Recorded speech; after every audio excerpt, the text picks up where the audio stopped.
hapon na kasi apektado na yung propagation natin tanghali na. No? Mas maganda kasi dito early in the morning hanggang mga 10 o'clock. Tapos sa hapon, pag noon time hanggang alas 4 ng hapon.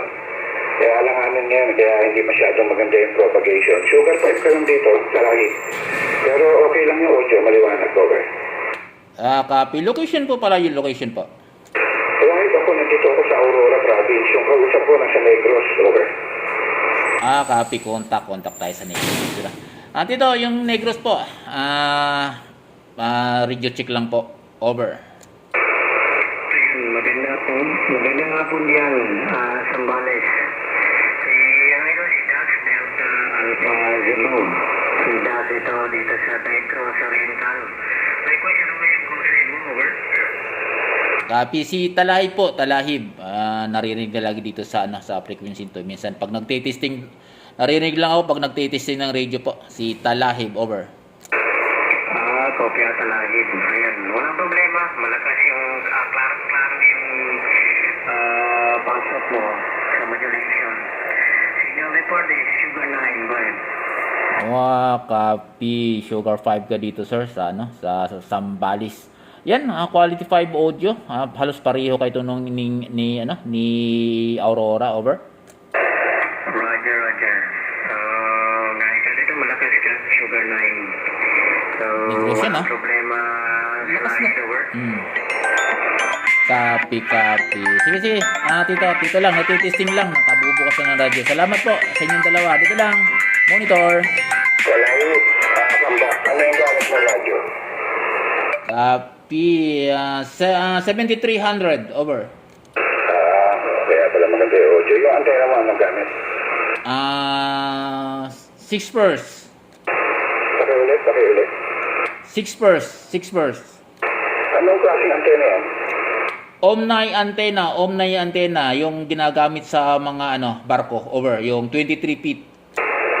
Vertical antenna, isotropic antenna, no? Oo. Pang pala yan, pang commercial, over. Roger, pang commercial. Gumagamit ako ng tuner din, at naka-tune din to. Nagtitesting lang kasi, pang commercial to, at ginagamit ko lang doon sa frequency natin pang testing, over.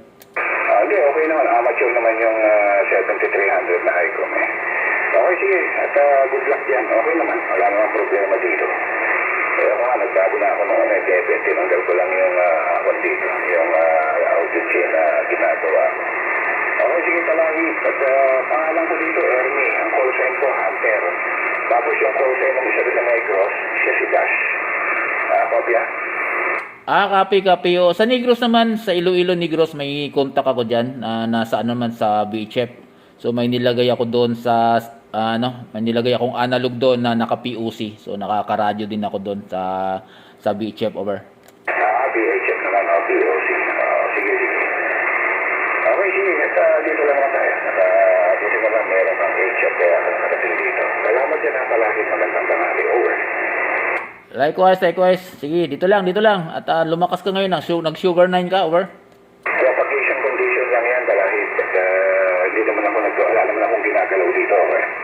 Copy, oo. Si Negros naman, siya lumalakas, humihina, pero ang yung black width, 5 to 7, minsan nagna 9, over. Yes, so ganun lang ngayon, propagation condition lang, talahit. Okay, sige, at hindi pa masyadong stable yung ating propagation.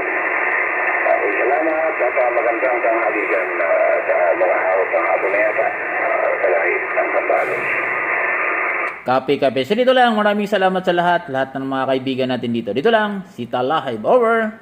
Ay, nagkasabay tayo. Tinatanong ko yung pangalan mo. Para ko talag lang. At si Ernie, tapos si Tash yung ando sa kapila. Ikaw ang pangalan, over? Si Lance Galvez. So sa YouTube, yung nakikita nyo sa YouTube, si Lance Galvez TV. Ano, si Lance? Roger, si Lance Galvez, over. Si Lance Galvez. So, papiligo mo ba yung asawa ko, Galvez? So, Ilocano rin ba yan? O Tagalog? Galvez ng Bulacan. Bulacan po na lahi. Bulacan. Yun. Kung makikita nyo naman ako lagi, nagtuturo sa radio, nagtatayo ng mga repeater. Si Lance Galvez TV in YouTube, makikita nyo yun, over. salamat dyan sila. At yan, okay lang. At ang problema, at buti nagkakilala tayo. At ayan, sa Bulacan niya, kaya ako naalala yan eh. May sa Maldipongso, puro Galvez dati eh. Anyway, sige, katang hapon dyan. Dash, balik sa'yo.